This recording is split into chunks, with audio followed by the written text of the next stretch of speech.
And he's like, oh, it's coleslaw. I didn't find it funny. Like, is it a skill issue on our end? I don't know why we would ever do that. But that dog. Okay, this one was a surprise for me, both in a good and a not so good way. So before you buy it, there are a few things that you need to keep in mind to decide if ShinChan, Shiro, and the Coal Town is the game for you. And a shout out to the devs for the early game code. So your dad Hiroshi gets a job near Akita, his home village. This means that you and your family now have to move there. So here you are in a tranquil rural area with carefree people and some kids that take themselves a bit too seriously. Your grandpa will teach you different activities just to kind of, you know, like make you feel more familiar with the environment and so that you don't feel bored. And every evening is wrapped up with the family hanging out together. The vibe feels very homey. It reminded me of my childhood where at night we would like come together, have dinner, and, you know, just talk about life and all of that. So that was like a bit, like it gave me like a bit of nostalgia, which was really good. But one day your dog Shiro comes home very dirty. His fur looks terrible. So you decide, you know what, I'm gonna follow him. I want to see what he's been up to. So you get on a train. I don't know why we would ever do that. Like even me as an adult, I'm terrified of getting on a train and not knowing where the destination is. But this kid,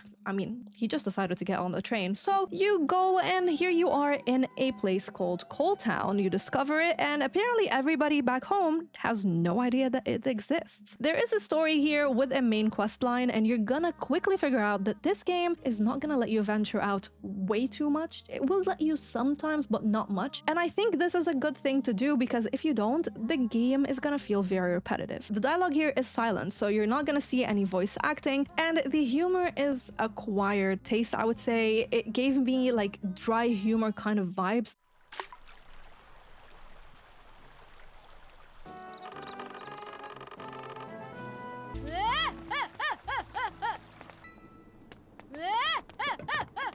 But also the vibe overall just felt more catered toward kids. But then I saw some of you say that you felt like you didn't even enjoy the anime because it's a little bit like, it's just weird. Like playing this game as an adult can give you some weird vibes. But I also feel like if you are an adult who just wants a light-hearted story, you feel like games like Wildflowers and Spiritfarer might be a little bit too much for you right now, this might be the better choice for you. But to tell you how weird things can be, I mean, even when you're sprinting, you just do the weirdest animation in a video game and I refused to look at what the kid was doing. I was just focusing on the destination. But to give you more taste about what happens, even when you go to Coal Town, the kid is just like, oh, it's called coleslaw, ha ha ha, it's called coleslaw. And the other guy's like, no, it's called Coal Town. And he's like, oh, it's called coleslaw. And he's like, no, it's Coal Town. So yeah, I don't know. If you found that funny, then you might like the game, but I didn't find it funny. So you're gonna learn to fish and catch bugs, which are very straightforward. You don't have any mini games to worry about like other farming games, and you also don't have to worry about things like upgrading your tools or switching them out or dealing with the stamina. It is very peaceful and chill overall. The time is gonna pass by from day to night as you move from area to area, and you're gonna have different bugs and fish that will spawn at different times. You can change the speed of the day through the settings, so you don't have to worry about that. But even when you don't have stamina here, you have to be home before midnight. If you don't, the game is just gonna teleport you back, but there is no penalties to worry about. Now, the graphics themselves look stunning, and it does feel like you're in an anime game. I mean, considering the game is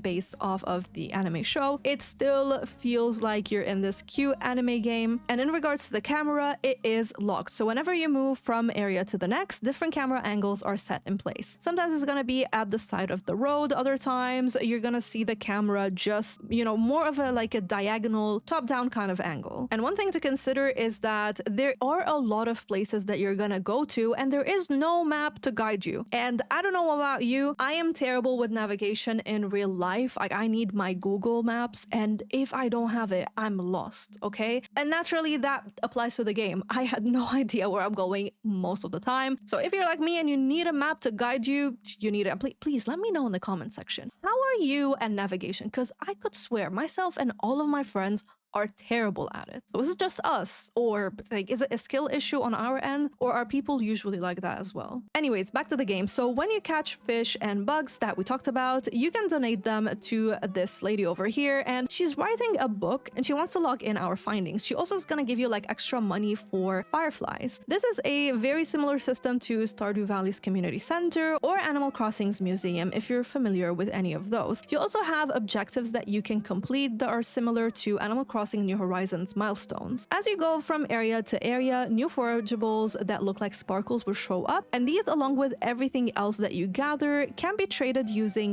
the bulletin board or the notice board in town. Some requests will give you pocket money, while others can give you items that you might need for different quests. Your dog is also gonna bark at times, and that will let you follow him, and then you will find something new. And speaking of money, you start with a small pocket that can only carry 1,500 yen, but I think you can upgrade it and then get to collect even more money. You also have to know about the quests, which are very connected and, intertwined with the story here, so it can be a hit or miss depending on how you relate to the story. You might find the story overall and the quests just completely boring and tedious, or you might find them fun enough so you can keep playing through the story and just finish the game. But the best way that I can describe them is that they are absolute grind fests and very fetch heavy. You're gonna see the number of items that every quest is asking you to collect doubling very quickly quest after quest, and you're like, oh my god. And that means that you're gonna just be going from area to area collecting different things, especially those sparkles that you find on the floor, because when you exit an area and then you come back, whatever you forged before is gonna spawn again, and then you're like, oh, let's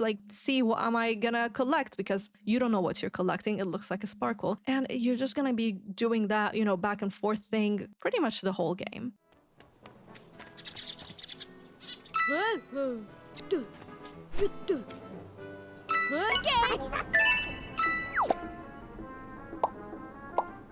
I also want to show you a couple more fun factors to help you decide if this game is the one for you. But before we get into that, hello you gorgeous human beings, it's Miss Bubbles. If this video is helpful for you, do me a big favor and squish the like button. Let's try and hit 300 likes for this one. And also let me know, are you gonna get the game or not? So back to what other fun factors you can do. You can help cook some recipes at the restaurant, and by that I mean just fetching the ingredients and that's all. You can also go to some shops and buy some items off of them that you might need for your quest. You also have a bathhouse that you can visit. You can farm, and it's very simple here. You just buy the crops, you plant them, you water them, and you wait for them to blossom. You can also pet that dog and enjoy evenings with your family where you can learn a little bit more about them. So it's more like a slice of life elements, which again, you might find them fun or not really. But now that we have an overview over the gameplay mechanics in this game, the real question is ShinChan, Shiro, and the Cold Town the game for you? We're gonna go with this game is for you if, not for you if, and my verdict. So this game is for you if you're looking for a risk-free, combat-free, cozy game. It's for you if you enjoy dry human. It's also for you if you enjoy dry humor. What is dry human? Oh my god. Okay, it's also for you if you're looking for a cozy game where you don't have to worry about things like stamina meter and upgrading your tools and switching them out. And it's for you if you're a fan of the anime and want to get a bit more of that. However, this game is absolutely not for you if you cannot tolerate silly jokes and that kind of humor, if you want more of a mature cozy game. And it's also not for you if you don't like a cozy game that is closely attached to the mainline quest, where they're gonna be holding you by a leash and you have to follow the quest line. As for me, I never played a ShinChan game before. I haven't even watched the anime, but I was pretty interested about it. So when the devs approached me, I was like, you know what? Yeah, I want to try it. I want to see what kind of game this is. The trailers look really fun, so let's see what it's about. And I have to say, it's just not the game for me whatsoever. Yes, I had a little bit of a good time when I first started playing the game because everything, like I love seeing new gameplay mechanics and learning how a game works. But as I saw more and more of the